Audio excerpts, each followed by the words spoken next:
Todos os anos, algo extraordinário acontece. A cada ano, damos um passo a mais perto do propósito, mais perto uns dos outros, mais perto do céu.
Olá, bem-vindos a mais um E aí, professor? Olá, Martin. Como você vai hoje? Bom, em certas áreas eu vou bem, já outras não tão bem assim. É o que eu posso dizer. Eu não acho que queremos entrar nessa discussão, não é? Porque temos coisas mais importantes para falar. Sim, se voltarmos e apenas olharmos para o cenário do programa anterior, temos uma expressão facial lá que se assemelha muito à nossa de hoje. Sim, aquele pobre homem contemplando as circunstâncias da igreja, né? Isso aí. Bom, parece que a gente não se cansa de fazer programas polêmicos, né? Basta olhar a imagem atrás e ver que tem uma explosão ali. Fica cada vez pior, né, Martin? Mas tudo bem, vamos começar orando. Querido Pai Celestial, obrigado por nos reunir novamente. Por favor, como sempre, ilumine nossas mentes e nos ajuda na conversa de hoje. Em nome de Jesus, amém. Amém. Certo, Martin. Há muitos rumores por aí, mas ninguém sabe de verdade o que é a realidade. Eu me refiro ao que está acontecendo no Oriente Médio. O que está acontecendo lá no Irã, em Israel, o que está ocorrendo em Gaza, e as ameaças nucleares, os lugares nucleares que foram bombardeados. Houve muita agitação ali no Oriente Médio. E, como consequência disso, é claro, os vários ministérios por aí, os ministérios religiosos, estão falando sobre a relevância de tudo isso em termos proféticos. Há ministérios proféticos que dizem que o rei do norte é o Islã, e especialmente a Turquia. Essa era uma parte essencial do Império Otomano. E agora, com a situação no Irã e em Israel, eles acham que a Turquia vai se envolver, que isso é o cumprimento da profecia, e isso seria o rei do norte atacando Jerusalém. Mas aí você tem outros que afirmam que não, que o rei do sul é o islamismo, e o rei do norte é o papado. O rei do norte e o rei do sul estão em conflito um contra o outro. E, de certa forma, Jerusalém está na briga e isso é o cumprimento da profecia. Bem, a confusão por aí é muito grande. E também temos os ataques nas instalações nucleares iranianas, com os bombardeiros B-2 dos Estados Unidos, aqueles bombardeiros furtivos, né? Jogando aquelas bombas pesadíssimas contra as instalações iranianas. Alguns dizem que jogaram 6 bombas, outros dizem 14, alguns dizem que os lugares foram destruídos, outros dizem que não foram. O próprio Ayatollah disse que a destruição foi um fracasso total. O chefe militar já diz que foi um sucesso total. Os democratas estão dizendo isso, o Trump está dizendo aquilo, e o meio de comunicação disse uma coisa, outro diz que é fake news. Parece que esses rumores de guerra estão todos misturados. Está um verdadeiro caos esse momento. Mas a questão é, isso importa? Veja, o problema, e eu vi algumas dessas explicações, é que isso daí é um sinal que mostra onde estamos, o quão perto estamos para o fim do tempo de graça. Porque há certos sinais ligados a Jerusalém, ao Irã, ao islamismo e todas essas coisas. Certo, por que estamos fazendo este programa? Eu acho que é hora de estabelecermos certos padrões de pensamento. O islamismo é o rei do norte? Ou será que é o rei do sul? O que seria o islamismo? Bom, essas especulações já foram discutidas muitas e muitas vezes, e tem sido a nossa posição consistente aqui de que o rei do norte é o papado. A nossa ideia quanto a isso permanece a mesma. E, pessoalmente, eu acredito ser errado em envolver o Islã em qualquer uma dessas especulações, além do fato de serem uma parte integrante da grande unidade religiosa. Mas afirmar que ele é o rei do sul, ou mesmo o rei do norte, na minha opinião, e eu acho que na sua também, é um equívoco. É confuso e não está relacionado com a imagem profética conforme descrita nas Escrituras e nem no espírito de profecia. Não importa o que esses ministérios aí estejam dizendo, na minha opinião, eles estão equivocados. Bom, a questão é que, se fosse tão importante e se fosse isso mesmo, acho que o livro Grande Conflito teria muito mais a dizer sobre isso. Sim, mas ele não diz nada. Então, vamos tentar obter um pouco de perspectiva para tentar entender um pouco melhor quem é quem nessa história. E não é que é a nossa opinião que importa. O que importa é o que a Bíblia diz. Como dissemos no passado, Tiago White repreendeu Urias Smith quando este afirmou que a Turquia era o rei do norte. Tiago White disse que após muito estudo e apoio da Bíblia, ele concluiu que esta era uma visão ridícula e que o rei do norte é o papado. E todos sabem que ele foi repreendido por Ellen White por causa do jeito que ele respondeu a Urias publicamente, ao invés de falar em particular com ele. Mas parece que essa confusão permanece até os dias de hoje, e a gente precisa falar sobre esse assunto para que as pessoas enxerguem-no de maneira correta. Mas Ellen White repreendeu seu marido James White não pelo que ele disse, mas como ele disse. Isso mesmo. Foi esta a situação. E é claro, tudo isso vem junto com a seguinte questão: como tudo isso vai acontecer? Quando esses eventos finais acontecerão? E o reino de Deus está fortemente envolvido, porque aqueles que focam no Oriente Médio estão realmente confusos por causa do futurismo.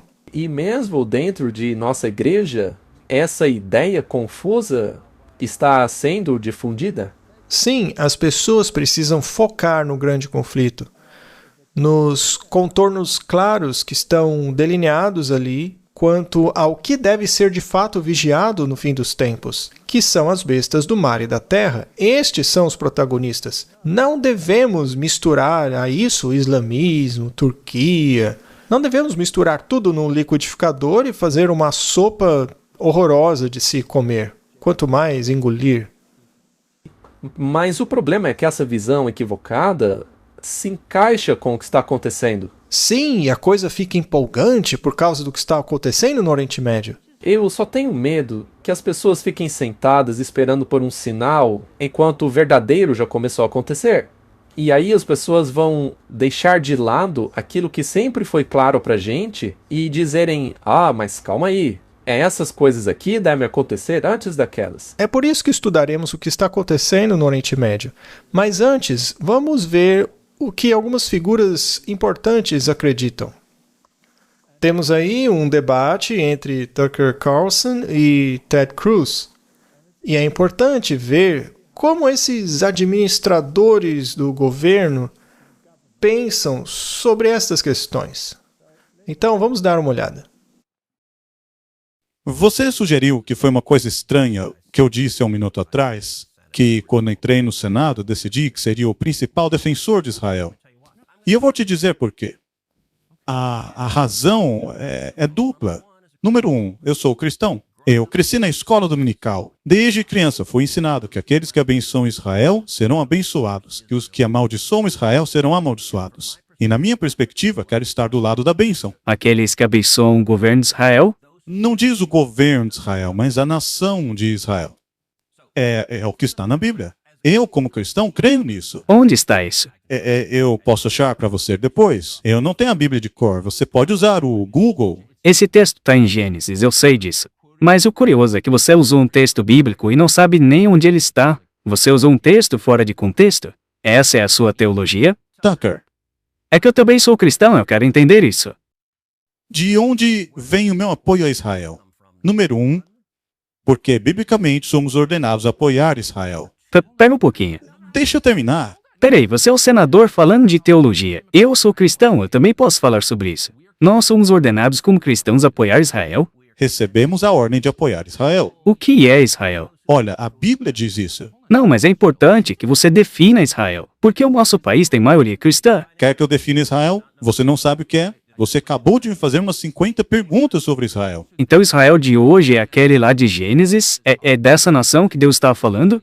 É das fronteiras atuais, o governante atual? Isso é Israel da Bíblia? Sim, está falando da nação de Israel. A nação existia desde então, e essa nação era o povo de Israel. Então a nação a qual Deus se referia lá em Gênesis é a mesma governada por Benjamim Netanyahu hoje? Sim, isso mesmo. Então Israel bíblica é a mesma Israel de hoje? Sim, isso é Israel. E era da nação de hoje que Deus falava lá em Gênesis? Sim, mas... Desde quando esse país existe? Ora, por milhares de anos. Sim, ela deixou de existir por um tempo, mas foi recriada recentemente. Mas veja, olha só. Acho que a maioria das pessoas entende que aquela linhagem em Gênesis se referia ao povo judeu, o povo escolhido por Deus. Não é isso que diz. Mas não faz sentido. Você está dizendo que eu, cristão, tenho que apoiar o Estado moderno de Israel? Não, não é isso.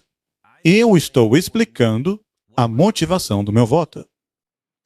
Martin, se você já ouviu uma conversa confusa, é essa, não? Isso é verdade. Eu acho que o ponto principal dessa conversa é a pergunta feita pelo Tucker. Defina Israel.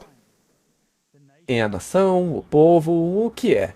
É a entidade política? Não, não é política. É a nação? Não, não é a nação. Seja lá o que for, ele vai apoiar. Certo? Irão para a guerra por causa disso. Qualquer coisa para apoiar Israel. Bom, a Bíblia define o Israel moderno muito claramente. Diz assim: se estiverem em Cristo, então sois sementes de Abraão e herdeiros segundo a promessa. Em outras palavras, o Israel moderno é aquele que aceitou a Jesus Cristo como Messias e assim adentrou o seu reino. Esse é o Israel moderno. A gente vai ver alguns textos. Sim, temos que definir o que é esse tal de reino. Sim, pois isso é algo muito confuso hoje em dia. Então, o que diz a Bíblia? O antigo Israel era a nação literal de Israel, que deveria apresentar o plano de salvação para o mundo todo através da lei cerimonial. Eles tinham um projeto completo do plano da salvação, mas falharam. Eles guardaram isso para si mesmos, queriam se tornar os governantes aqui na terra, queriam governar todas as nações e estabelecer a sua nação física, chamadas por eles de Reino de Deus aqui nessa terra. Mas Cristo chegou e estourou aquela pequena bolha. Então, já faz 2000 anos que essa bolha estourou. E agora há pessoas como Ted Cruz que acreditam que eles têm que estabelecer o domínio, o reino na terra. Eles são dominionistas. Então, mais cedo ou mais tarde, esse reino vai ter que chegar. Ele não aconteceu na época dos judeus, então tem que acontecer agora. Mas, de alguma forma, os judeus estão envolvidos, etc, etc. Bom, Jesus não disse que a casa deles ficaria deserta? Sim. E o que isso significa? Bom, já falamos sobre isso muitas vezes. Se a casa fica deserta, ela não tem mais impacto em nada, porque Deus a abandonou. Deus a abandonou como nação. Exatamente. Acabou. Acabou. Paulo afirma muito claramente que aqueles da fé judaica foram cortados da vinha, cortados para fora. Mas, se aceitarem Jesus como Messias, aí podem ser enxertados de volta. Só uma pergunta. Isso significa que será uma nação enxertada novamente? A questão é, enxertados aonde? Quem é a videira? É Jesus. Então, eles têm que ser enxertados de volta em Jesus. Então, são indivíduos que o aceitam. Correto? Aí eles se tornam parte do reino de Deus, certo? Bom, então, Martin, a nação de Israel tem zero relevância no que diz respeito à Bíblia. E a terminologia que você tem na Bíblia como Israel de Deus são aqueles que lutaram com Deus e venceram. É isso que significa a palavra Israel. Sim, aquele que venceu. Sim, ele não é mais o suplantador. É aquele que lutou com Deus e venceu.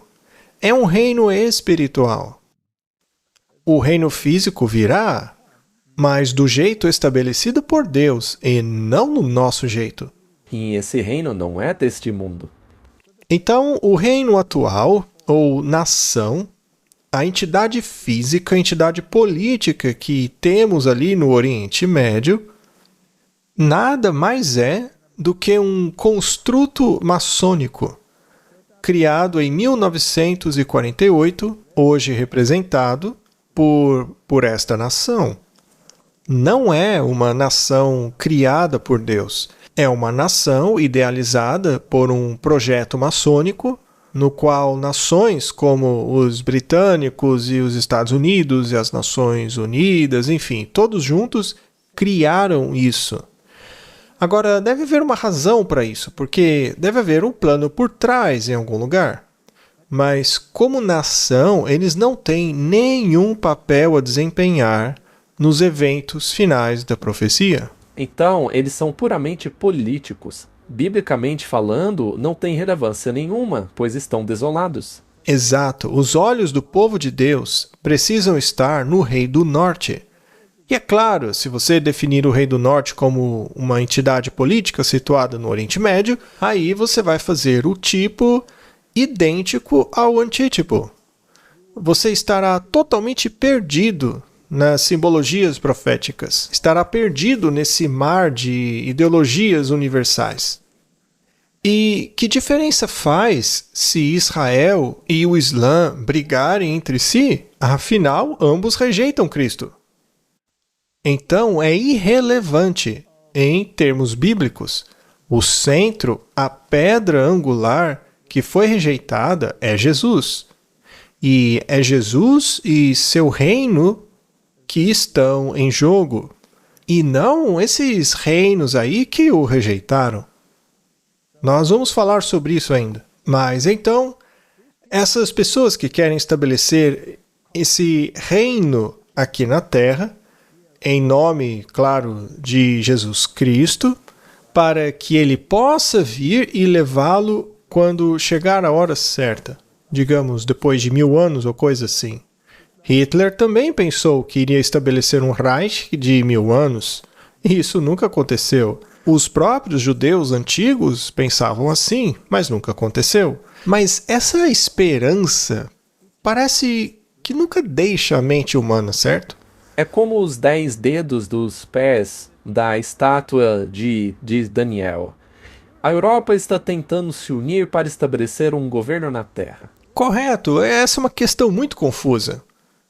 Bom, o principal teólogo que trabalha com essa questão e estabelece um reino aqui e assumir os controles das questões e da moralidade cristã é Douglas Wilson, certo? Bom, ele fala claramente sobre essa conversa entre Cruz e Tucker Carlson, não é? Vamos ver o que ele tem a dizer. Para resumir, eu diria que Tucker levantou alguns pontos e Ted Cruz levantou outros pontos. Ambos têm algo a dizer. E Tucker parece querer dizer que esse versículo lá em Gênesis não tem nada a ver com ninguém hoje em dia, o que é problemático.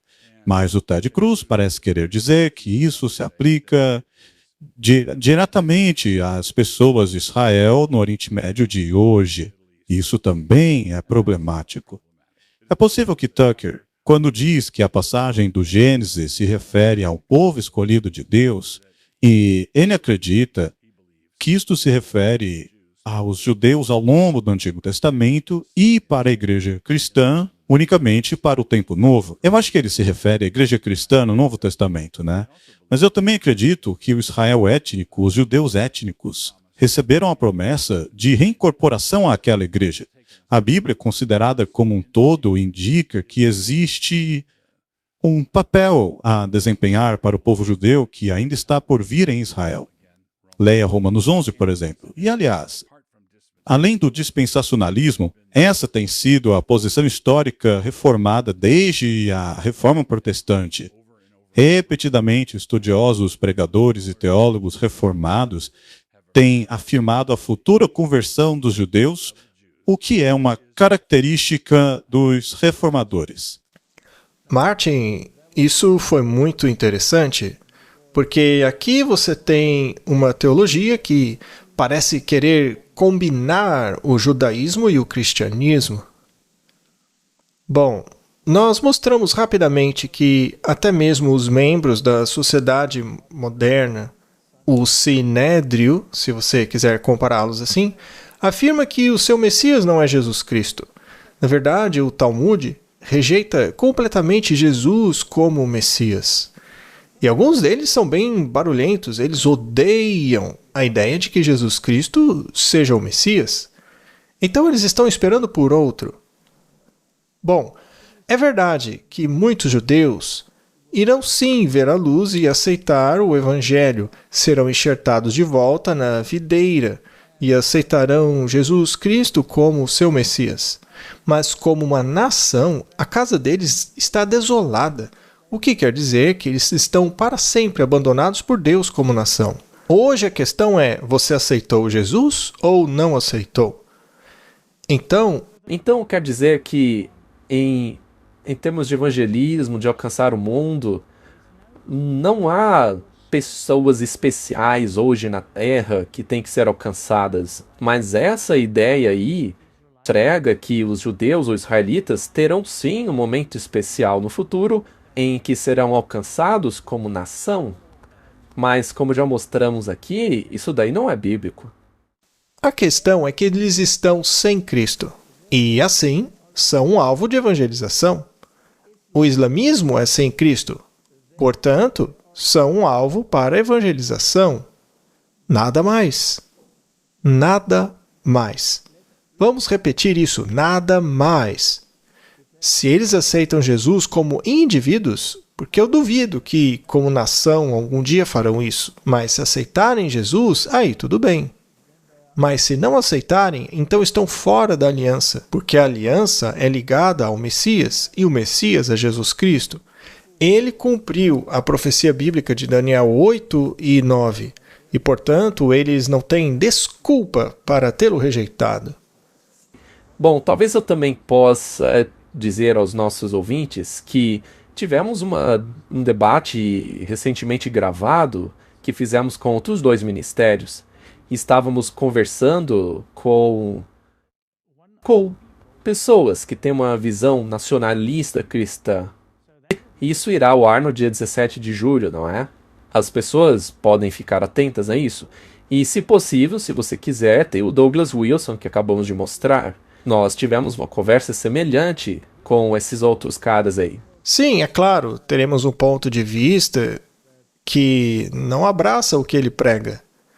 Isso será interessante. E uma pergunta que eu queria fazer é... Ele mencionou aqui os reformadores, as visões reformadas, mas então, por que eles não reconhecem as visões reformadas sobre o sábado, por exemplo? E sobre o anticristo? Exatamente. Nós em breve falaremos sobre isso, mas não agora. Bem, temos então uma teologia muito misturada. Vamos para o Oriente Médio e ver o que é que está acontecendo lá nos bastidores, além dessas bombas voando. Vamos esquecer dos mísseis, tá? Bom, aqui temos um artigo sobre Trump que diz que ele deveria realmente se qualificar para o Prêmio Nobel. Curioso, Martin? Ele disse que deveria ter recebido 5 prêmios Nobel da Paz enquanto continuava a ponderar ataques ao Irã. Supostamente consciente do desejo de Trump de ser visto como pacificador, o ex-congressista da Flórida, Matt Gaetz, argumentou em seu programa da One America News Network na quinta-feira que poderia ver a homenagem Nobel renomeada para o Prêmio Trump da Paz, caso evitasse a guerra. Trump foi questionado sobre isso na sexta-feira após voar para Nova Jersey para passar um tempo em seu clube de golfe. Bem, eles deviam ter me dado o Prêmio Nobel da Paz por Ruanda, disse ele a repórteres. E se você olhar para o Congo, ou poderia dizer Sérvia, Kosovo, você pode dizer muitos deles. Você poderia dizer que os maiores são a Índia e o Paquistão. Eu deveria ter ganho esse prêmio 4 ou 5 vezes? Eu também acho que os acordos abrâmicos também são uma coisa boa. Será que o Trump está reivindicando as honras por ter aprovado o Acordo de Abraão? Claro que sim. O tempo todo. Martin, o Acordo de Abraão é feito entre quem? Bem, entre o islamismo, o judaísmo e o cristianismo? Ah, muito cuidado. Cuidado, qual ramo do cristianismo? Bom, aquele que não é bíblico. Não um padrão bíblico. Podemos dizer que seria o cristianismo católico, porque se você olha para os principais edifícios que foram construídos, a sinagoga judaica, os edifícios islâmicos que foram erguidos ali, da mesma forma que os católicos, eles são extremamente católicos, e islâmicos e judaicos, correto? Portanto, ele afirma que o Acordo de Abraão é muito importante, tanto é que ele o qualificaria ou deveria qualificar para o Nobel da Paz. Mas eles armaram tudo. Eles não me darão o Prêmio Nobel da Paz porque só dão essas coisas para a esquerda. Martin, as outras coisas que ele mencionou são guerras políticas, não é? Mas esse aí é um acordo religioso. Isso é interessante? Muito. Certo, vamos analisar o mundo islâmico. Ele, por acaso, faz parte do Acordo de Abraão? Sim. Sim. Pergunta. Todos os muçulmanos se assentam no mesmo lado da cerca ou eles estão divididos entre os muçulmanos xiitas e sunitas? Sim, eles estão divididos entre si. E o que é o Irã? Xiita. Muçulmanos xiitas. E a Arábia Saudita? Sunita. Martin, todos os muçulmanos estão do mesmo lado da cerca? Não, tem uma divisão. Há uma divisão entre sunitas e xiitas. Diga-nos o que é essa diferença. Certo. Essa divisão existe desde a época de Maomé. Os muçulmanos xiitas acreditam que deve haver um herdeiro físico para receber essas bênçãos. Um governante, um descendente de Maomé. Mas Maomé não deixou um herdeiro claro. Então os muçulmanos sunitas acreditam que um dos seus grandes apoiadores, como Abu Akbar, um deles, eles também poderiam ser um líder do mundo muçulmano. Então, o Ayatollah tem que ser um herdeiro físico se ele for xiita. E, bom, o Irã é formado por muçulmanos xiitas. Nem sempre foi assim, não é? Enquanto o resto do mundo é árabe e é sunita, o Império Otomano era composto em grande parte por muçulmanos sunitas. A Arábia Saudita era sunita. Todos os estados islâmicos que estão no Acordo de Abraão são muçulmanos sunitas. Então, não seria legal ter os xiitas também a bordo? Sim. É interessante, não é, Martin? Então, quando você fala sobre o 11 de setembro, e aliás, o Tucker fez um programa muito interessante sobre este assunto, se foi real, se não foi, etc. Mas não é o tema hoje, senão vamos acabar abrindo uma caixa de Pandora aqui. Mas a questão é, quem eram aqueles que, na época, supostamente ou literalmente, seja lá no que você acredita, estava causando o problema? Não foi a Arábia Saudita, porque eles eram sunitas. Mas o grande vilão no jogo hoje é o Irã, que é xiita. Bom, isso levanta uma questão muito interessante. Sim, O Donald Trump diz continuamente que a única razão pela qual ele atacou foi para que o Irã não tivesse uma arma nuclear. sim, Mas outras pessoas, como Ted Cruz, defendem uma mudança de regime naquele país. exato, é o que eles querem. Porque aí seria fácil enxertá-los. Se todos estiverem no mesmo barco, então todos podem se tornar parte deste acordo abrâmico. Agora, curiosamente, Martin, a religião do Irã costumava ser o zoroatrismo. Muito bem. Bem, no tempo de Daniel, é claro que os persas tinham a sua religião pagã, mas Daniel introduziu lá essa ideia de que o Messias viria. E isso foi retomado mais tarde. E então uma mistura da antiga religião persa e pensamentos do livro de Daniel, ou da profecia de Daniel, porque ele era uma pessoa muito influente. Então ele estava misturado ali e essa ideia do Salvador foi difundida, que foi o zoroastrismo. O zoroastrismo, na verdade, deu origem a formas do hinduísmo e mais tarde, finalmente, ao budismo. Então, muitos dos padrões de pensamento que vemos nas religiões orientais de hoje tinham essa questão, esse elemento do Salvador. Vishnu, aquele que tinha buracos nos seus pés e nas mãos. Mas a questão então é, isso veio antes ou depois dos períodos bíblicos? A ideia é que Daniel realmente influenciou este pensamento que foi carregado pelo zoroastrismo, mas com a Revolução Muçulmana o zoroastrismo foi derrubado, basicamente, e a religião muçulmana tomou o seu lugar, não é? Então a questão era, quem seria o líder dali para frente? E aí surgiu essa luta interna. Agora, é claro, os árabes acreditam, no caso de Meca, que eles são os guardiões. Já os outros acreditam que não, eles têm a linhagem. Então, originalmente, o mundo muçulmano, quando assumiu o poder, era meio xiita e meio sunita. Mas o Irã, com o tempo, expulsou os muçulmanos sunitas. E eles escaparam do Irã e fugiram para a Turquia, ou para outros países, como os Estados Árabes. E hoje, mais de 90% do que resta no Irã é xiita. Bom, se os xiitas e sunitas conseguissem se reconciliar politicamente, o que é algo muito difícil, né? Sim, porque tem a religião envolvida. Sim, mas se os dois fossem incluídos no acordo abrâmico, isso seria um grande marco, digno de um prêmio Nobel da Paz para o Trump, não acha? Sem dúvida. Muito bem, Martin. O que eles têm em comum?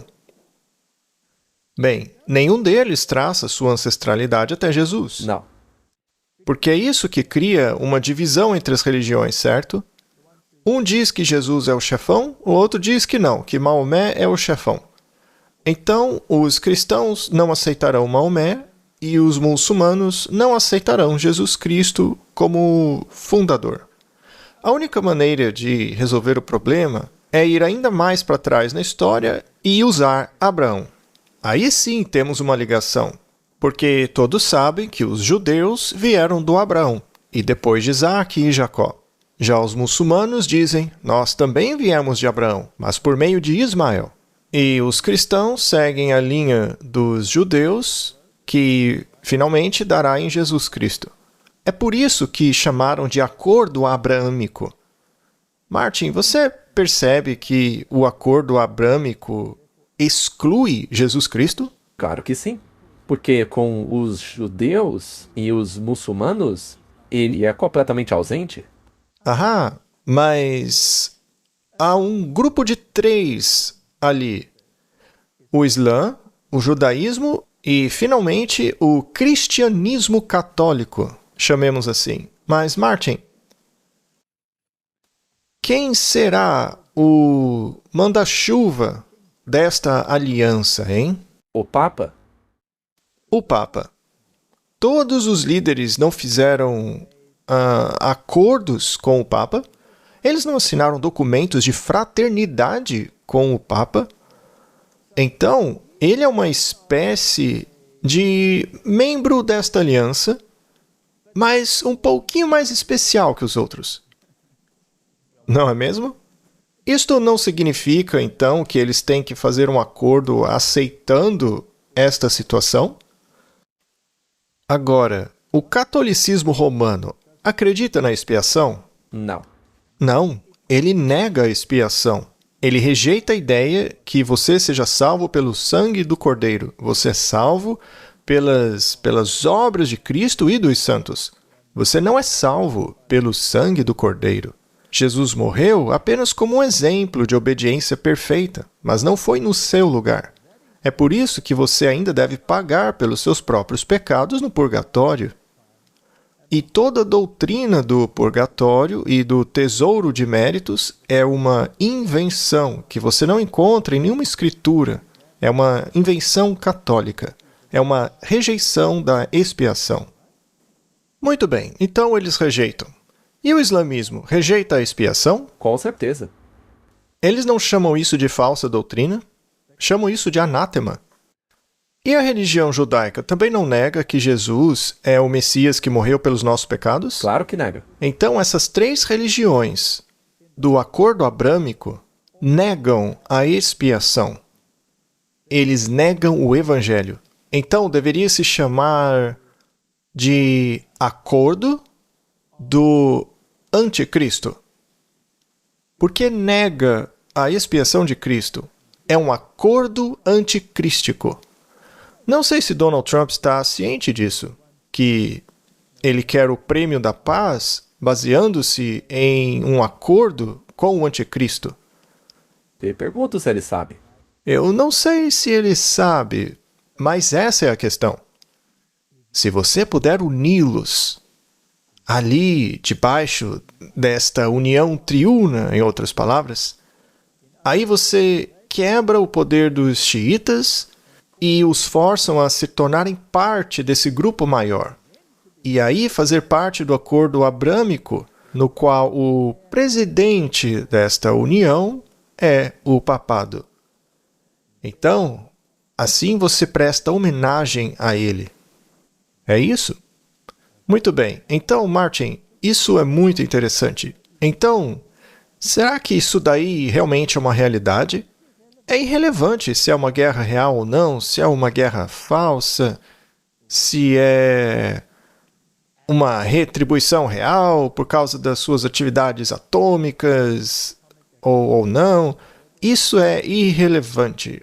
A questão é, qual é o resultado disso? Para onde estamos levando? E será que isso afeta mesmo a questão do Rei do Norte, que é o papado, e também a questão da besta da terra, que é a América protestante? Será que afeta o que eles estão fazendo? Os Estados Unidos está envolvido nisso? Claro. E a Bíblia não diz que eles forçarão a marca da besta? Sim, eles farão este papel em nome da primeira besta. Agora, um acordo abrâmico não ajudaria o papado a garantir que tudo o que eles queiram se torne realidade, contanto que não seja diretamente ligado a Cristo? Claro que sim. Isso abriria o caminho também para a legislação da marca da besta. Muito bem. Então vamos terminar de ler o que está escrito ali. Os acordos, ou seja, uma série de acordos assinados entre vários países da Liga Árabe e Israel, negociados pelos Estados Unidos. E eu pergunto, Martin, naquela época, em 2020, isso excluía o Irã? Sim. Naquela época, no primeiro mandato de Trump, o Irã não fazia parte. Não seria conveniente se agora fizesse? Teriam que entrar no barco. Será que essa é uma guerra sobre judeus e Israel ou é uma guerra para trazê-los a bordo disso aí? É por isso que, como eu disse antes, a maioria dessas pessoas que querem uma mudança de regime, eu acho que elas querem isso para colocá-los a bordo. A única maneira de obter paz é fazer com que participem do acordo. Muito bem. Continuando. Então, a Liga Árabe e Israel assinaram este acordo negociado pelos Estados Unidos. Com certeza deve ter sido com a permissão do papado, porque ele faz parte do acordo. Sem dúvida. Deve ter sido com a permissão das nações islâmicas. Agora, há um que ainda está em evidência. Isso foi em 2020, com o objetivo de normalizar as relações entre eles para diminuir as tensões no Oriente Médio. Houve até rumores há alguns anos de que a Arábia Saudita e o Irã realmente entrariam em guerra, né? Mas isso não aconteceu. Então, não é legal que os Estados Unidos os estejam ajudando agora junto com Israel? Sim, porque depois disso aí, tudo ficou calmo. Sim. E ele disse que seria assim. Todo mundo estava gritando, Terceira Guerra Mundial começou. Mas isso nos mostra que há algo acontecendo. Tem algo de estranho acontecendo, não é? Portanto, mesmo que eles estabeleçam novamente o seu império do tipo otomano e a Turquia desempenhe um papel importante, será apenas para trazer este acordo a uma realidade. Esse é o grande objetivo de tudo. Então vamos avançar e falar mais sobre algumas questões. Temos aí um texto muito interessante que fala sobre o que realmente está acontecendo nos Estados Unidos. Vamos tirar o nosso foco do Oriente Médio. Por que os críticos acreditam que a grande vitória de Trump na Suprema Corte é um passo assustador na direção ao autoritarismo? Martin, no quadro bíblico de Apocalipse, capítulo 13, esta entidade, esta besta, este poder político, que é um poder político cristão, que tem influência para ditar o mundo todo, ele deve ditar a moral cristã, não é? E isso é um problema em termos de Constituição. Sim. O mundo secular se opõe a isso. Agora, é nossa opinião que o rei do sul não é o Islã, porque ele não pode ser o rei do norte e do sul ao mesmo tempo, ou mesmo algo entre ambos, não dá. Mas que o rei do sul é a mentalidade egípcia que dizia: quem é o Senhor para que obedeça a sua voz? Sim, a mentalidade do faraó. Correto? E o comunismo. É expulsar Deus de todos os aspectos da vida. Essa é a filosofia do Rei do Sul, que o Rei do Norte, a Igreja Católica, com seus parceiros, como veremos, tentarão derrubar. Então, a guerra de que a Bíblia fala entre o Norte e o Sul é a mentalidade cristã em oposição à mentalidade secular. É disso que se trata. Bom, esse medo de que o poder da presidência se torne tão, mas tão grande que ele possa legislar além da Constituição está se tornando realidade. Vamos ler o que os críticos estão dizendo por lá. Por uma maioria de 6-3, a mais alta corte do país decidiu que os juízes federais estão abusando de sua autoridade ao bloquear ou congelar as ordens executivas emitidas pelo presidente. Bom, a Suprema Corte não está dando mais poder ao Trump? Muito mais. Nos últimos meses, uma série de ações presidenciais de Trump foram bloqueadas por liminares emitidas por juízes distritais federais. Os juízes federais rotulados de lunáticos radicais da esquerda, ou seja, filosofia do Rei do Sul, pelo presidente, se pronunciou sobre inúmeros casos individuais, a maioria envolvendo imigração. Não importa o que envolva. A questão é, ele vai conseguir esse poder? Eles aplicaram suas decisões como liminares nacionais, bloqueando assim a política de governo do Trump. Isso não se aplica apenas à imigração, tem a ver com movimentos anti-Israel e atividades anti-judaicas. Ele está lutando contra as universidades que têm essa mentalidade secular. Ele está lutando contra as políticas de esquerda. Ele está lutando contra o transgenerismo no esporte. Há uma infinidade de questões de natureza secular. Tudo isso envolve a natureza do Rei do Sul. Do Rei do Sul. E é contra isso que ele luta. E ele vem lutando com tudo, exatamente como a Bíblia diz que faria. E, aliás, ele não pressionou contra isso nos últimos 4 anos? Com certeza. Antes do Trump, estava o Rei do Sul. O secularismo, que estava acabando com o poder religioso. Sim, ele estava enfrentando o Rei do Norte. Tirando o poder e influência do Rei do Norte. E agora, com o Trump, ele está reagindo, destruindo essa mentalidade. E ele está utilizando a economia para fazer isso. E a Bíblia disse que ele usará os navios. Os navios simbolizam economia, comércio. Então, a Universidade de Harvard, se você não cooperar e parar de lutar contra a religião, ou esse conceito que pregamos, como disse Ted Cruz, tiraremos bilhões do seu financiamento. Então é melhor você se adaptar. E eu tenho visto, Martin, que uma universidade após a outra está se rendendo. Sim. E lá em Los Angeles, ele enviou o exército. Ele também está usando o poderio militar. O militar também. E ele disse que faria isso. Então ele está destruindo essa mentalidade. E enquanto ele faz isso na América, ele está dando exemplo para a Europa. Eu tenho dito isso muitas vezes aqui. Essa guerra é para acabar contra o secularismo, para que o Rei do Norte possa estabelecer seu reino novamente aqui na Terra, que tem uma natureza religiosa. E eles já fizeram um acordo no Oriente Médio. Eles já são entidades religiosas governantes. É o mundo cristão que agora precisa de uma construção semelhante. Se analisarmos quando ele foi lá para a OTAN recentemente, eles estavam maravilhados, o chamavam de pai. Sim, o chamaram de papai. Ele está usando o seu poderio militar, ele está usando o seu poder religioso também. Ele criou organizações dentro da Casa Branca para propagar agendas religiosas. E para fazer isso, ele tem que superar a mentalidade secular do Rei do Sul. E é isso que ele está fazendo. E a Suprema Corte, qual é a principal religião da Suprema Corte? Católica? Católica. E o que a Suprema Corte deu a ele agora? Poder. Poder. Martin, é aqui que a profecia deve se concretizar.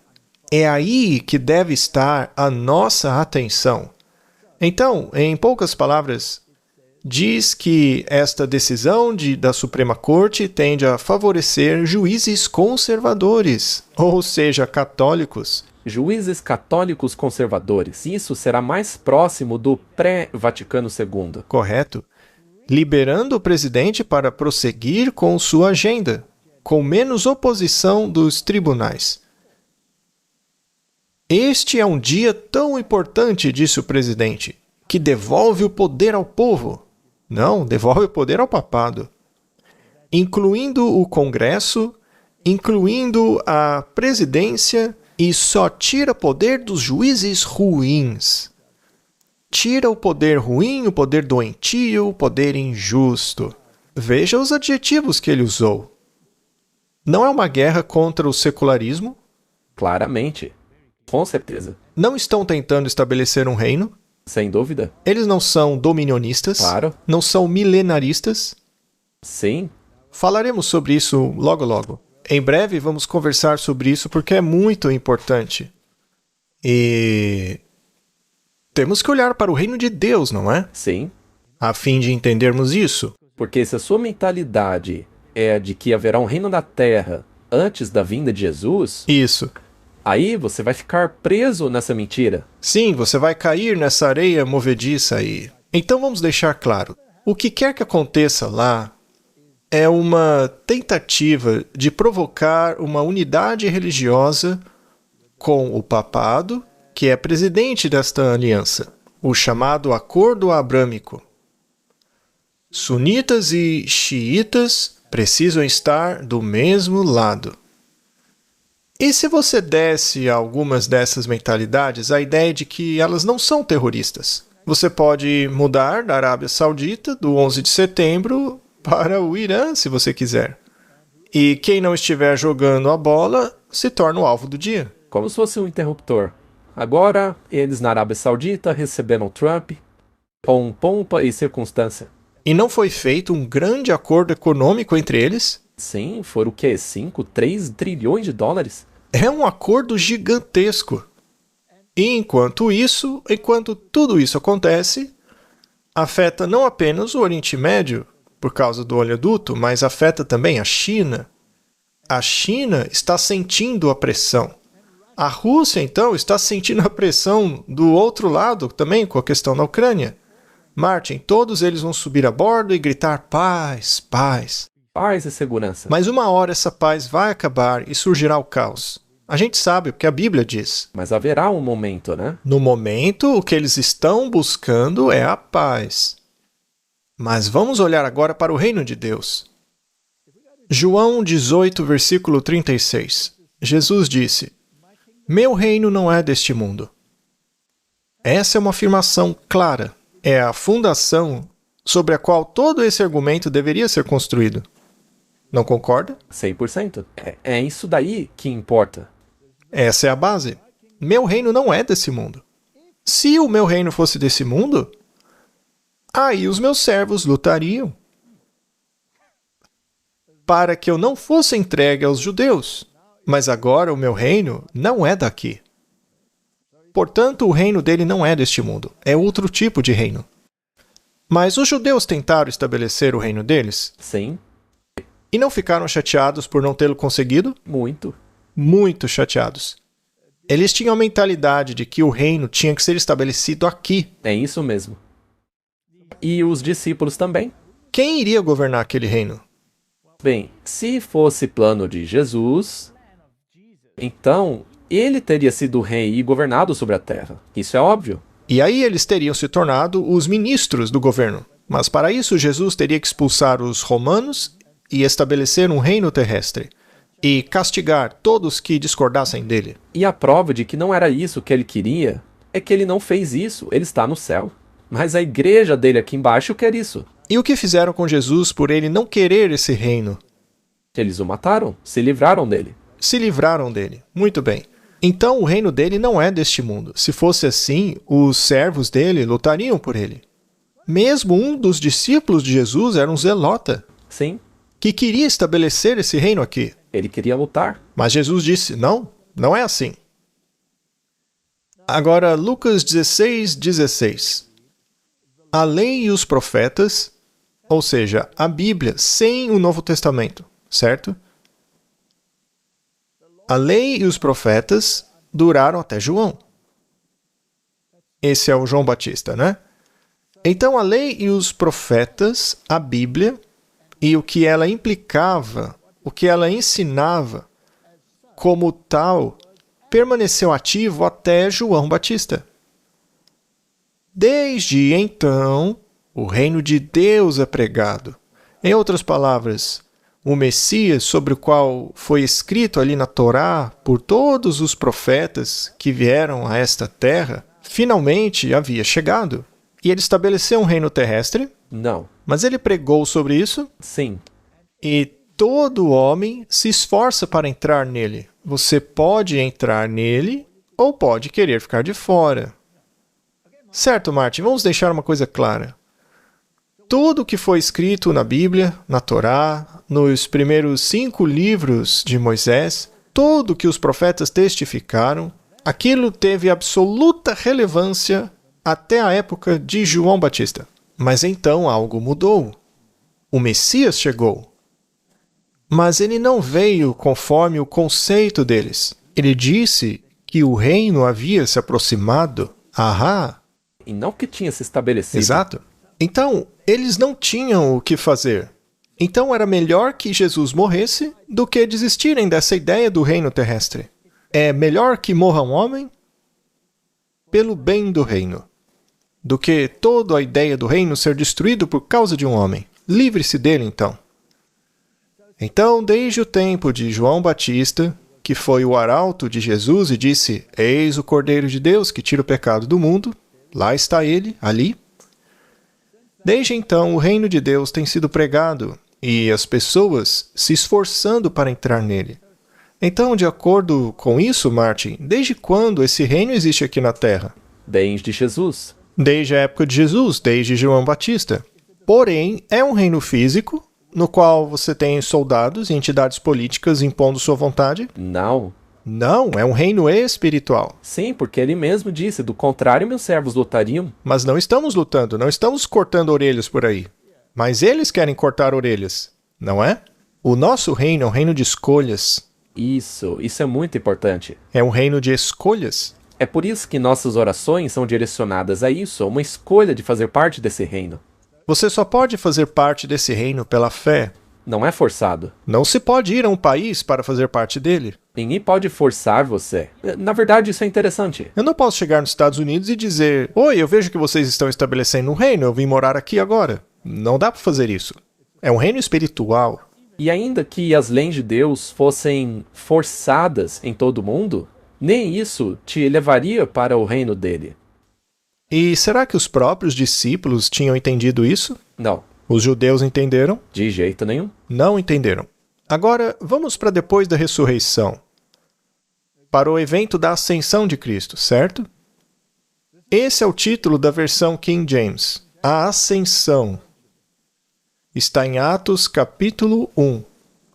Então, quando se reuniram, perguntaram-lhe, lembrando, e isso é depois da ressurreição. Na verdade, é quando Jesus está indo para o céu permanentemente.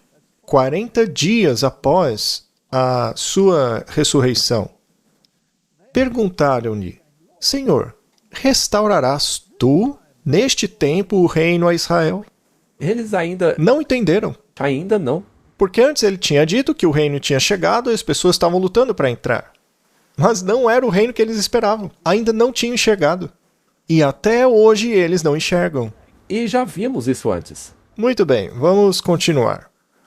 E ele lhes disse, não cabe a vocês saber os tempos ou as estações que o Pai reservou ao seu próprio poder, mas vocês receberão poder depois que descer sobre vós o Espírito Santo. E então sereis minhas testemunhas, tanto em Jerusalém, como em toda a Judéia, em Samaria e até aos confins da terra. Esse é o seu trabalho. Pregue o Evangelho. Pare de se preocupar quando o reino será estabelecido. Certo? Então eles não estabeleceriam um reino. Façam seu trabalho. Apenas preguem o evangelho. Apenas preguem, deixem que eu estabeleça o meu reino. Não, porque o reino dele não é desse mundo. Nem tentem fazer isso. Foi o que ele disse. Ok? Agora vamos para Daniel. Naturalmente, você se lembra da estátua. Temos a cabeça de ouro, o peito e braços de prata, representando o Império Medo-Persa, o quadril de bronze, representando o Império Grego, e as pernas de ferro. E havia 2 pernas de ferro, porque tinha o Império Romano Oriental e o Ocidental. Então você tinha os pés de ferro e barro, os 10 dedos que representam os poderes que sairiam dessa entidade de Roma, né? Que são os poderes divididos da Europa. E Daniel diz no capítulo 2, versículo 43. E quanto ao ferro misturado com o barro, eles não se misturarão com a semente dos homens. Não se ligarão, assim como o ferro não se mistura com o barro. Então esse reino dividido, que consistirá de ferro e barro, que por tanto tempo tentou se unir, eles não se misturarão. Até mesmo Haveria constante conflito entre eles. E eles tentaram, com a mistura do... Os reis tentaram reunir o ferro e os sacerdotes estavam tentando unir o ferro ao barro. E não deu certo. E no dia desses reis, o Deus do céu suscitará um reino. Certo. Quem vai estabelecer esse reino? Deus. Eu achei que os padres e os pastores iriam estabelecê-lo com os governantes, não é? Não, não será assim. Não será. Deus vai estabelecer o reino dele. E esse reino jamais será destruído. O reino não passará a outros povos. Parece então que o Trump não vai governar esse reino. Será que a igreja vai administrar isso? Não, diz que não será deixado para outras pessoas. Eu estou lendo a Bíblia agora. Mas este reino, o reino de Deus, quebrará e consumirá todos os outros reinos e permanecerá para sempre. Então, quer estejamos falando sobre Israel literal, ou sobre Roma, ou mesmo os Estados Unidos, eles não vão governar o reino de Deus. E o que o Ted Cruz estava falando? Ele não está confuso sobre esse assunto? E o que dizer sobre os outros? Infelizmente, todos eles acham que vão estabelecer o reino para Deus aqui na Terra. Mas estão errados. Eles não desempenharão papel algum nisso, é o que diz aí. E ainda continua descrevendo, veja. Pois assim como viste a pedra que destruiu os reinos da terra, né? Essa pedra foi cortada da montanha sem mãos, ou seja, sem ajuda humana. É Deus estabelecendo o reino dele. Cristo é a rocha, a pedra, e ele esmiuça o ferro, ou seja, os sistemas políticos, como Roma, o bronze da filosofia grega, a argila, que são os sistemas religiosos da terra. A pedra destruirá tudo isso, a prata, o ouro, isso é a Babilônia. O grande Deus fez conhecer ao rei o que acontecerá no futuro. E o sonho é certo e a interpretação dele garantida. Então, Martin, será que qualquer um desses poderes aí vai estabelecer um sistema religioso na Terra para Deus? Bem, eles vão tentar. A Babilônia não tentou? Sim. Medo-Pérsia, a Grécia, Roma. Com certeza. A Roma religiosa não tentou? O mundo protestante vai tentar? Agora mesmo. Todos estão tentando. Vamos pular para Apocalipse capítulo 17. O Robert e o Marlowe fizeram um programa chamado A Bela e a Fera, explorando Apocalipse capítulo 17. Eu realmente acho que vale a pena assistir. As pessoas não deveriam apenas assistir ao nosso programa, mas também o deles. Sem dúvida. E o mesmo aconteceu com outro ministério, o Steve Wahlberg. Ele era judeu antes de se tornar cristão, não é? Então, há insights muito bons nesses programas. As pessoas deviam olhar. Mas, Martin, essa mulher que monta a besta, ela é chamada de a mãe das prostitutas. Ora, o mundo protestante, que parece ter esquecido-se disso, costumava acreditar e ensinar que essa mulher era o papado. Essa igreja, essa mulher, que tinha o que na testa? Em sua testa estava escrito um nome, mistério.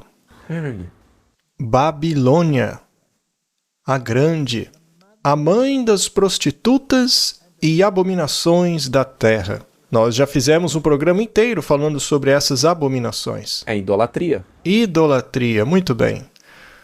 Martin, qualquer sistema de salvação que exclua Jesus Cristo como sacrifício expiatório é idolatria, correto? Faz todo sentido. Sim. Sendo assim, o que é o acordo abrâmico? Ora, pura idolatria. É idolatria. É uma abominação porque esse acordo exclui o Messias. Eles usam Abraão como uma distração para tirar o foco do Messias e assim chegarem a um acordo. E na verdade é assim que funciona o ecumenismo. O ecumenismo só funciona se você livrar-se de Jesus, do contrário não funciona. E essa mulher é a mãe das prostitutas, não é? Ela é uma igreja. Então, essa igreja tem filhas? Uma pessoa que assina um acordo com essa prostituta em um concílio ecumênico é uma prostituta. Qualquer igreja que assine um acordo ecumênico com esta mulher é uma prostituta. Certo? Sim. Será que eu estou sendo muito duro? Isso é bíblico. Agora, certas denominações podem ter indivíduos dentro dela que assinaram, mas o corpo da igreja não assinou. E isso é importante. Neste caso, há uma prostituta dentro dela, mas a igreja não é. Exatamente. Agora, se o corpo todo da igreja assinar esse acordo, aí se torna uma prostituta. Não é o que diz? Sim. O que está escrito em sua testa é chamada do quê? Mistério, Babilônia, a grande. Babilônia. Confusão. Martin, Babilônia. Não era esse o rei do norte? Sim. Agora eu estou confuso.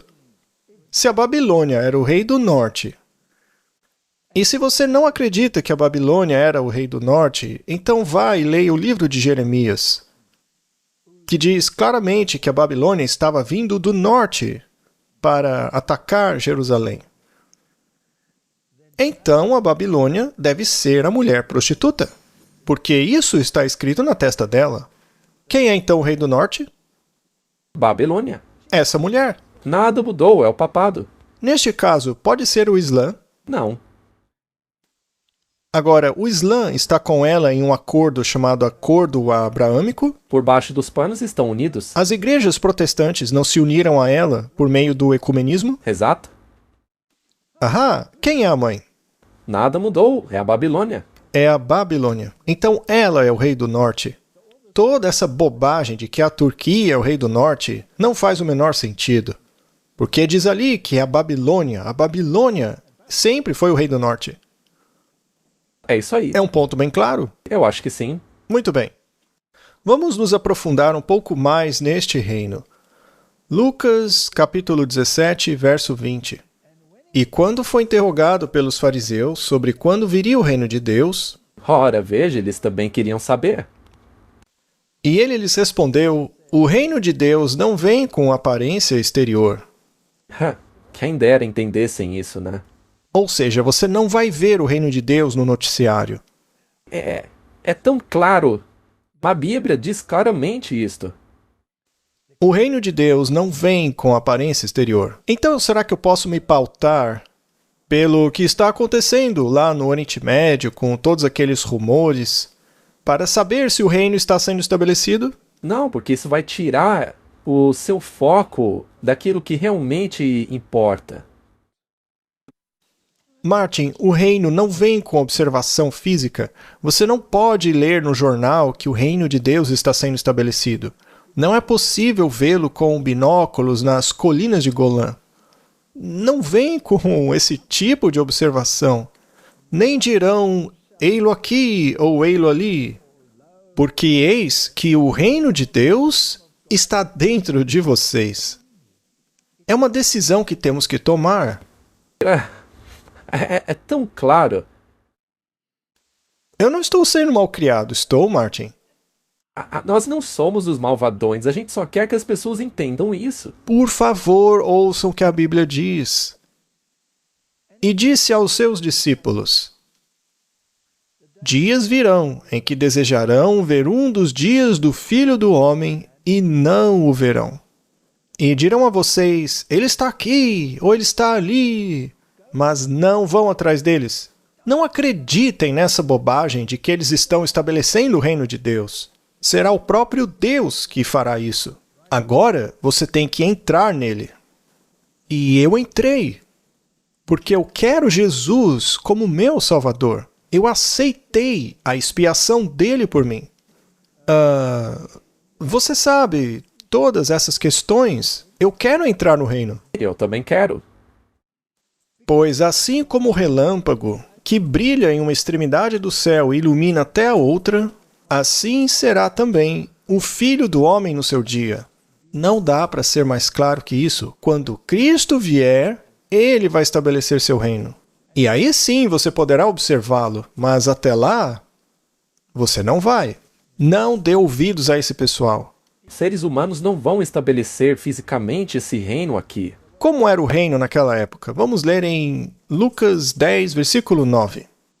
Curai os enfermos que nela houver, e dizei-lhes: o reino de Deus está próximo de vocês. Ainda não chegou, mas ele está perto. Aceite isso pela fé.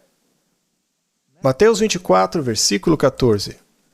E este evangelho do reino será pregado em todo o mundo para testemunho a todas as nações. Então virá o fim. Mas não diz que o reino será estabelecido ali. Primeiro virá o fim. Primeiro virá o fim. Há uma diferença, porque as pessoas acreditam que vão pregar esse evangelho e então, basicamente, dizendo em termos bem duros, impor o reino a todos. Porque eles querem implementar uma legislação. Não é assim que funciona. Então, devemos continuar pregando aos judeus para que aceitem Jesus como Messias? Sim. Devemos continuar a pregar aos muçulmanos, que devem aceitar a Jesus como Salvador? Sem dúvida. Martin, o mundo islâmico costumava acreditar, e muitos ainda acreditam, que eles vão introduzir a lei da Sharia em todo o planeta. Vão invadir o mundo, livrar-se de todas as outras religiões para somente eles governarem. Recentemente, eles não foram muito decepcionados em termos de conquista desse tipo de vitória? Sem dúvida.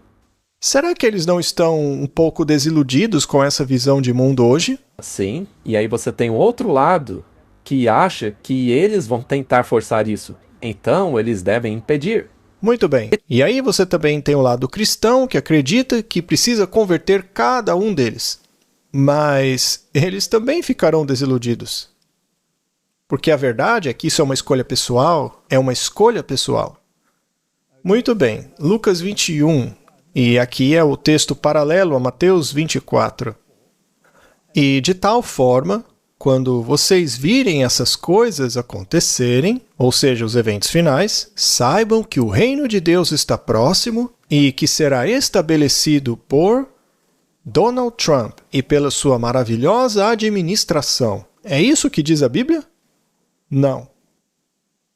Mateus 25, versículo 34. Então o rei dirá aos que estiverem à sua direita: Vinde, benditos do meu Pai, herdai o reino que vos está preparado desde a fundação do mundo.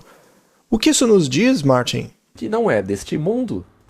E que ele já foi preparado. E quem preparou? Deus preparou. E então Deus vai separar o joio do trigo. Ele decidirá quem fará parte do seu reino. O que quer dizer que... Não serão políticos que farão isso. Exatamente.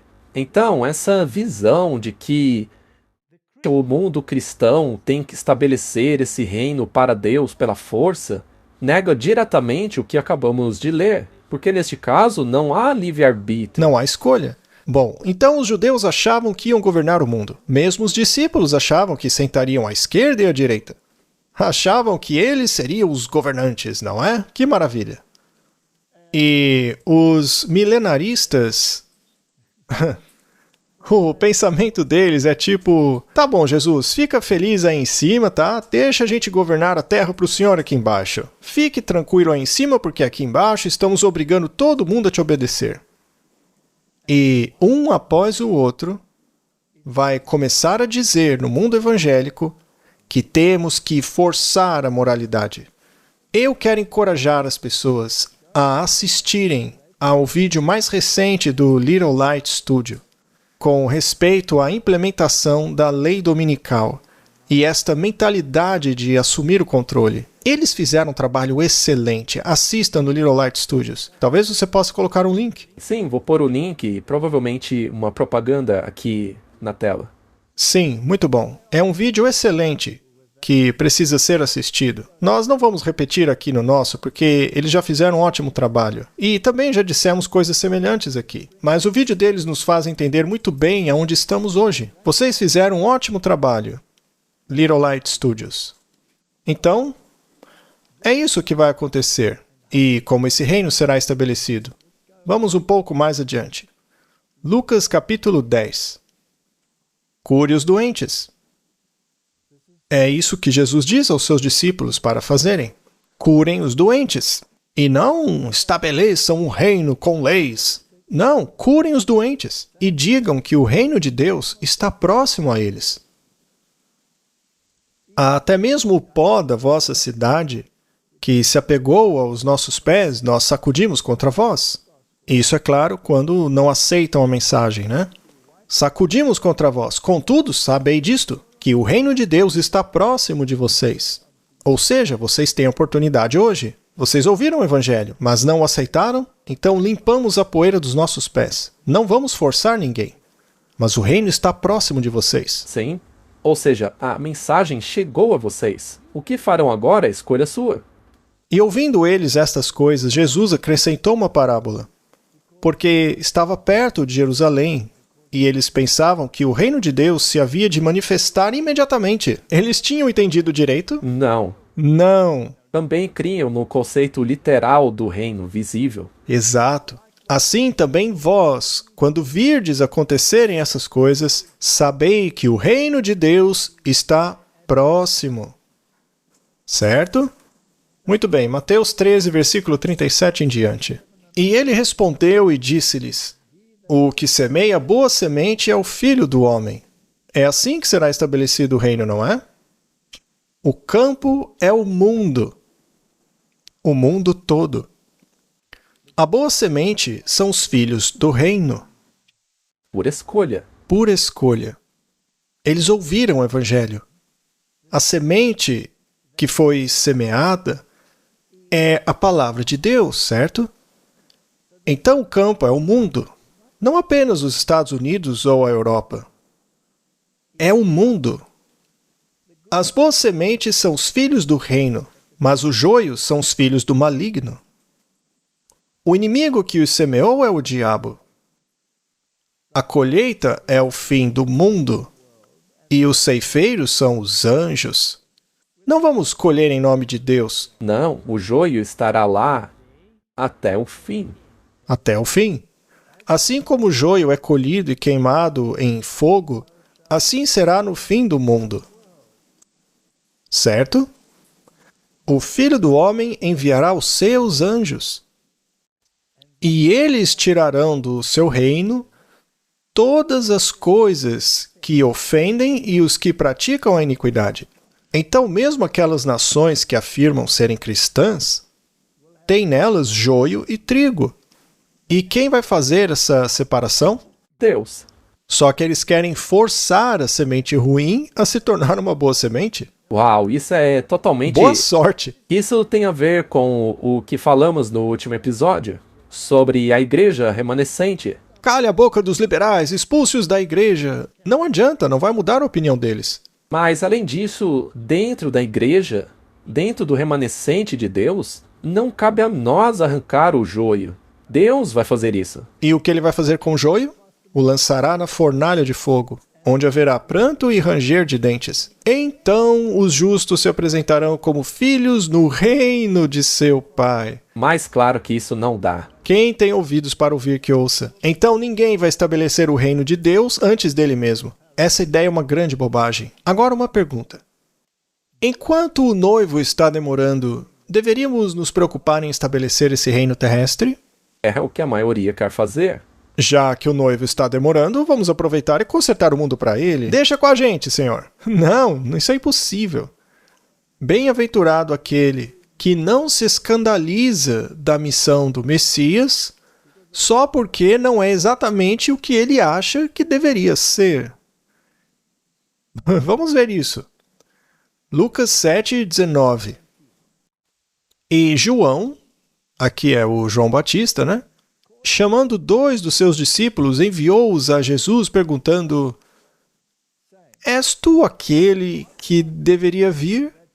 Ou devemos esperar outro? O pobre João estava lá na prisão. Tinha a espada do Estado sobre sua cabeça. E ele estava se perguntando: ora, se Jesus veio para estabelecer seu reino, por que ele ainda não o fez? Porque ele não acabou com a oposição toda? Não é? Ele também estava esperando um reino que não aconteceu. E ele ficou decepcionado. Assim como seus discípulos, mesmo depois de sua morte, eles ainda estavam se perguntando se Jesus estabeleceria o reino. Vamos dar uma olhada. És tu aquele que deveria vir? Martin, ele viu a pomba descer sobre Jesus. Ele viu. Foi ele quem recebeu o sinal, que viu o que estava acontecendo. Ele era o arauto do Messias. Ele tinha ouvido a voz. Ele ouviu a voz, ele disse: Eis o Cordeiro de Deus. E agora... Ele estava meio confuso. Isso porque as coisas não estavam acontecendo do jeito que ele achava que aconteceriam. Quando aqueles homens se aproximaram dele, disseram a Jesus, né? João Batista nos enviou a ti perguntando: És tu aquele que havia de vir? Ou esperamos outro? Por que não estavam fazendo o que tinham que fazer? Deviam estar abrindo o caminho, em vez de questionar. Não é mesmo? Devemos esperar outra pessoa. E naquela mesma hora, veja, Jesus nem respondeu. Ele nem sequer deu uma resposta. Naquele mesmo momento, ele curou muitas enfermidades, pragas e espíritos malignos. Devolveu a visão a muitos cegos.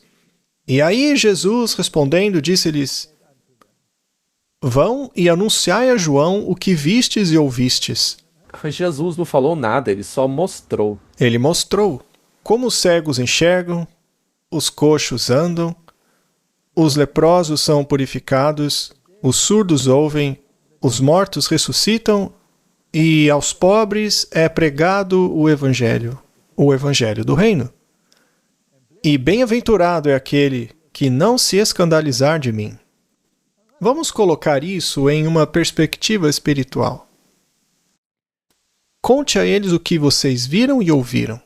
Os cegos espirituais estão começando a entender. Aqueles que foram feitos coxos por falsas doutrinas estão começando a andar. Aqueles que estão cheios da lepra do pecado estão sendo curados desses pecados por meio da confissão e aceitação da expiação de Cristo para que sejam purificados. Aqueles que nunca entenderam o Evangelho estão ouvindo e entendendo. E aqueles que estão espiritualmente mortos estão sendo ressuscitados. Aqueles que estão espiritualmente pobres em entendimento estão se tornando ricos. Esse é o aspecto espiritual. Então, João Batista começa a pensar: bem, se é isso o que os discípulos que enviei a Jesus viram, então qual é a missão do Messias?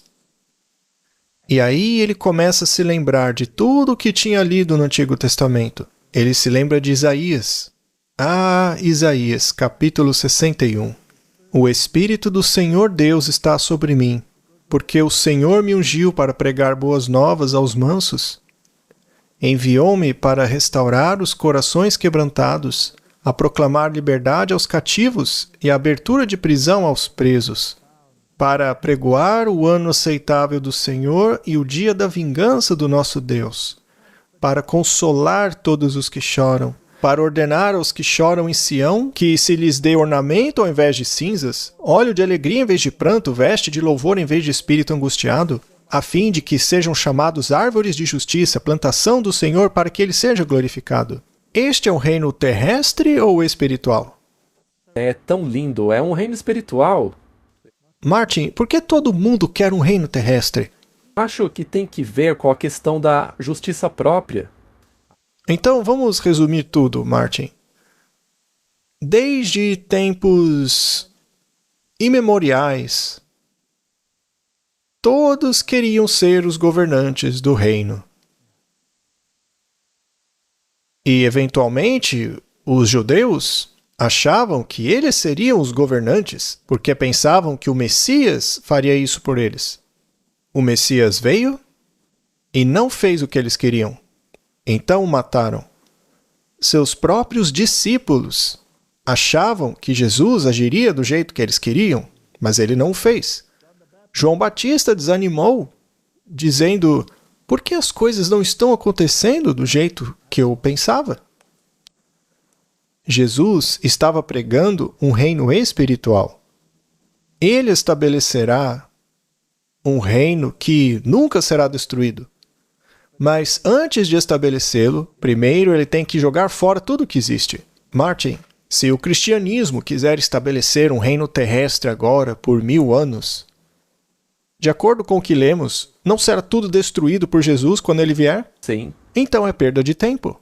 É triste porque eles continuam fazendo a mesma coisa, dispostos a matar aqueles que não colaborarem com a ideia deles, que não queiram unir-se a esse reino terrestre. Correto? Então temos uma repetição das coisas.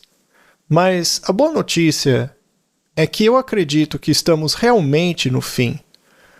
Porque o mundo cristão que aceita o Messias está afastando-se do secularismo, está querendo estabelecer esse reino e fazer cumprir as leis do Rei do Norte, o que inclui a marca da besta.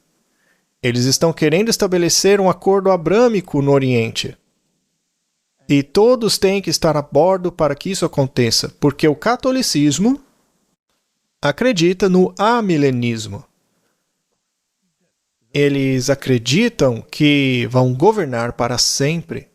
Eles não acreditam em um milênio onde os judeus governarão ou onde alguma outra entidade governará. Não, eles querem e acham que vão governar. Eles não acreditam no milênio. E as ideias, como vimos, o mundo cristão se apega a qualquer uma dessas ideias, seja arrebatamento secreto, dispensacionalismo, onde os judeus vão estabelecer o reino aqui por 1000 anos, ou a ideia cristã do nacionalismo cristão, onde os cristãos vão estabelecer o seu próprio reino. Tudo isso é uma construção jesuítica. Já os católicos não se importam com isso porque são amilenianistas. Acham que vão governar de qualquer forma? Eles vão governar. Agora, os protestantes também querem. Então, jogue ali uma doutrina falsa para eles, achando que vão governar. Aí uns acreditam que vão para o céu antes da tribulação, outros que vão governar aqui. Para Roma não importa, não faz a menor diferença. Para ela o que importa é governar sobre todos. E aí que a teoria se concretiza. Não importa o que a Turquia faça, o que o Irã faça, ou o que Israel literal faça. Tudo isso é uma distração maçônica. O reino terrestre deles será estabelecido quando eles conseguirem legislar sobre o povo de Deus. Quando a filosofia do Reino do Norte se tornar a lei do planeta todo. Sabe, eu espero que as pessoas entendam e assistam novamente o programa para aquela conversa que teremos no dia 17 de julho. Exatamente. Nós veremos. Vamos orar. Querido Pai Celestial, Senhor, acabe com a confusão que existe por aí. O Senhor nos deu diretrizes claras sobre qual é a nossa missão. O Senhor explicou tudo tão claramente para nós em Apocalipse 14. Temos que alertar sobre a marca da besta. Não devemos tomar parte da Babilônia. Devemos pregar o Evangelho eterno. Este é o nosso dever. Estas são as nossas ordens de marcha. Não devemos nos confundir com o que acontece aqui, acolá e boatos. Minha oração é que o Senhor nos ajude a focar na mensagem para o nosso tempo. Em nome de Jesus, amém. Todos os anos, algo extraordinário acontece. A cada ano, damos um passo a mais perto do propósito, mais perto uns dos outros, mais perto do céu.